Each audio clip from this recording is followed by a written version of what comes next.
Olá, meu nome é Vandes Quaresma, acadêmico de Direito da Universidade Federal da Amapá, cursando a disciplina de Direito da Informática, ministrada pelo professor Dr. Raul Galati.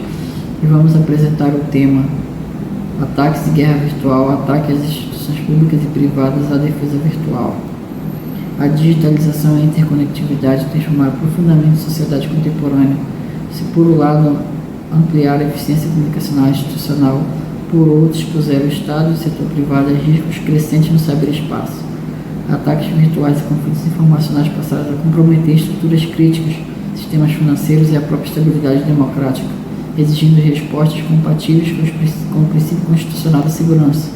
A cyberguerra caracteriza-se por conflitos travados no ciberespaço, território imaterial no qual o poder se exerce por meio do controle, da interrupção ou da manipulação dos fluxos informacionais. A sociedade em rede, descrita por Castros, dados e sistemas tornam-se ativos estratégicos, redefinindo a soberania e a segurança institucional. O enfrentamento da guerra virtual demanda um marco jurídico capaz de conciliar inovação tecnológica, proteção institucional e garantias constitucionais. No Brasil, esse sistema normativo é estruturado a partir da Constituição Federal, da legislação infraconstitucional e de tratados internacionais e da jurisprudência. A Constituição Federal de 88 estabelece o fundamento da proteção informacional. O artigo 5º assegura a inviolabilidade da intimidade dos dados e das comunicações, enquanto no artigo 37 impõe à administração pública o dever de eficiência e segurança, ampliando o conceito de proteção estatal no ambiente digital. O arcabouço normativo brasileiro inclui a Lei 12.737 de 2012, que tipifica crimes informáticos, o Marco Civil da Internet, que define princípios e deveres no uso da rede, e a Lei Geral de Proteção de Dados, que impõe medidas técnicas e administrativas de segurança, reforçando a governança da informação. No direito comparado, a União Europeia adota a postura preventiva centrada no RGPD e na diretiva NIS, enquanto nos Estados Unidos privilegia uma abordagem securitária. O Brasil busca um modelo híbrido, ainda em consolidação, especialmente desafiador em regiões vulneráveis como a Amazônia. A responsabilidade por ataques cibernéticos exige uma adaptação dos estudos clássicos de direito civil, penal e administrativo.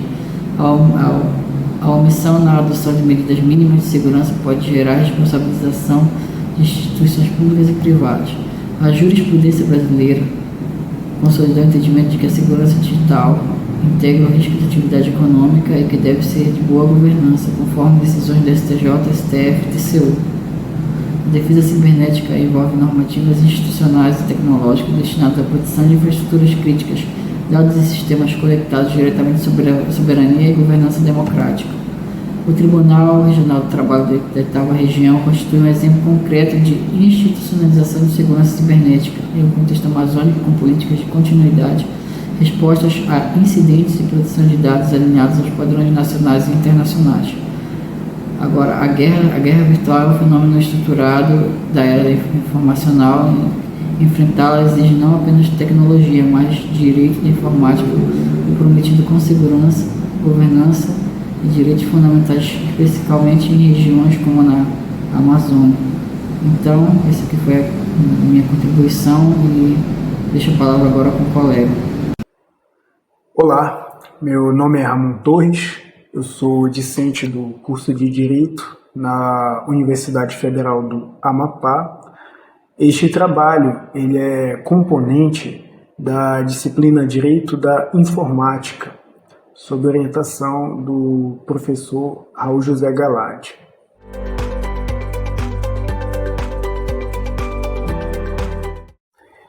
Defesa virtual e os desafios da segurança cibernética.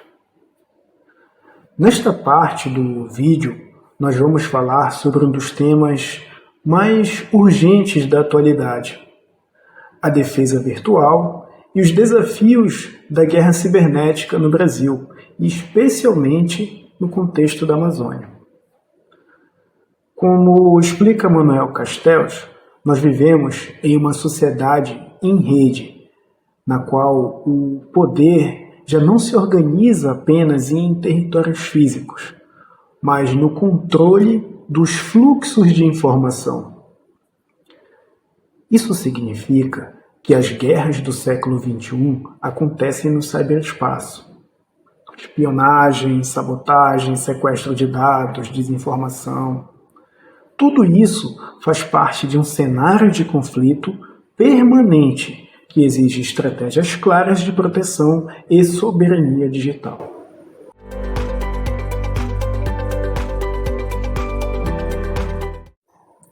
Estratégias nacionais e internacionais de cibersegurança. Do ponto de vista estratégico, o Brasil segue a Estratégia Nacional de Segurança Cibernética, que define as diretrizes para proteger infraestruturas críticas, formar profissionais especializados e responder a incidentes e também para fazer cooperação internacional. Essa estratégia ela se alinha a modelos internacionais, como a diretiva NIS, lá da União Europeia, e as recomendações de estratégia de segurança dos Estados Unidos. No ponto de vista técnico, tático, destacam-se as normas a ISO 27001 e a ISO 27002, citadas e estimuladas pelo próprio TCU como padrões mínimos de maturidade institucional. Já o Marco Civil da Internet ele reforça a soberania digital ao exigir que provedores internacionais obedeçam à legislação brasileira. Mas assim, não basta a existência de orientações. A Patrícia Peck, ela lembra que nenhuma estratégia funciona se não houver investimento em tecnologia, investimento contínuo. Se não houver também educação, programas de educação continuada, auditoria preventiva. É importante entender que a segurança ela não é apenas uma ferramenta, a segurança é cultura.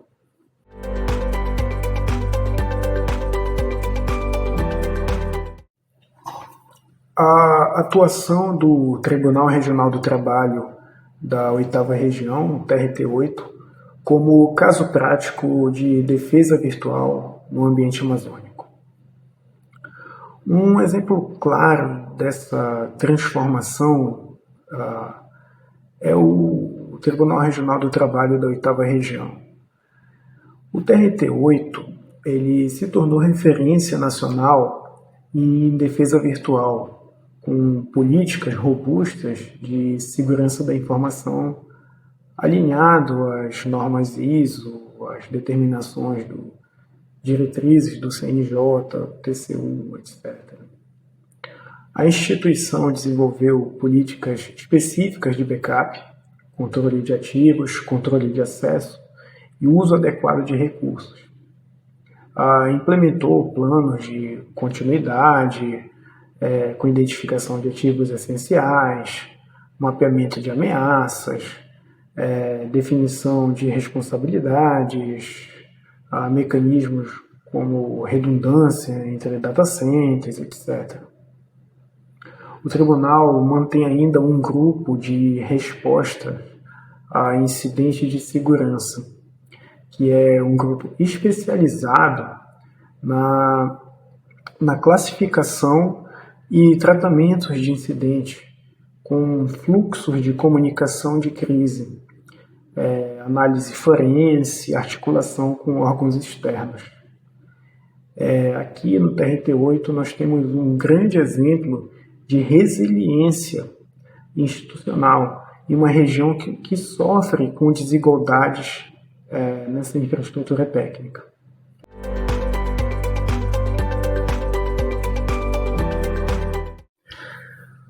Ambiente internacional. A resolução Privatim e os limites à terceirização internacional de dados. No cenário internacional, um alerta importante vem da Conferência Suíça de Encarregados de Proteção de Dados, mais conhecida como Privatim. A entidade desaconselha que órgãos públicos terceirizem dados sensíveis para grandes clouds internacionais, como a Microsoft, a Google, a Amazon. Entre os motivos estão a falta de criptografia de ponta a ponta, a opacidade das cadeias de subcontratação e o risco de acesso extraterritorial por meio de legislações como o Cloud Act americano. Segundo o Privatim, um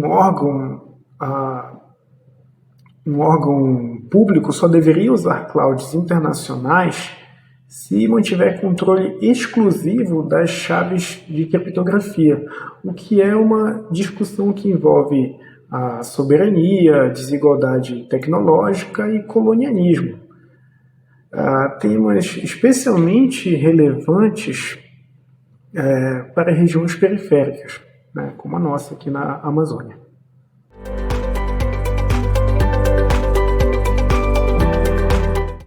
A guerra virtual em situações emergenciais.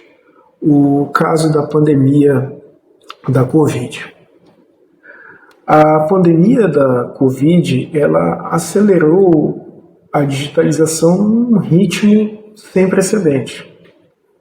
Trabalho remoto, serviços públicos online, tratamento massivo de dados sensíveis se tornaram indispensáveis quase que da noite para o dia.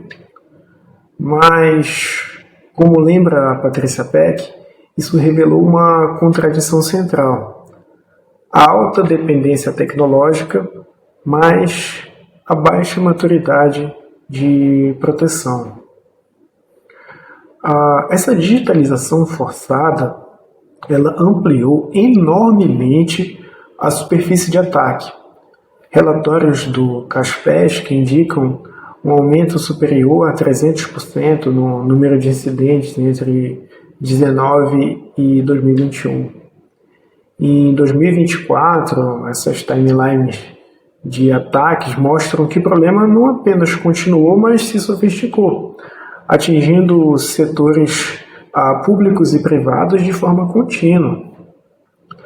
O ataque ao Ministério da Saúde, que paralisou o sistema de vacinação, é um exemplo claro desse risco estrutural. O José Carlos de Araújo Almeida lembra que essas crises, elas não suspendem o direito à segurança digital, elas intensificam o dever de proteção. E isso é mais crítico na nossa região aqui amazônica, onde nós temos limitações de infraestruturas que tornam instituições e populações especialmente vulneráveis. Em continuidade, no campo da saúde, a pandemia deixou evidente a importância da LGPD.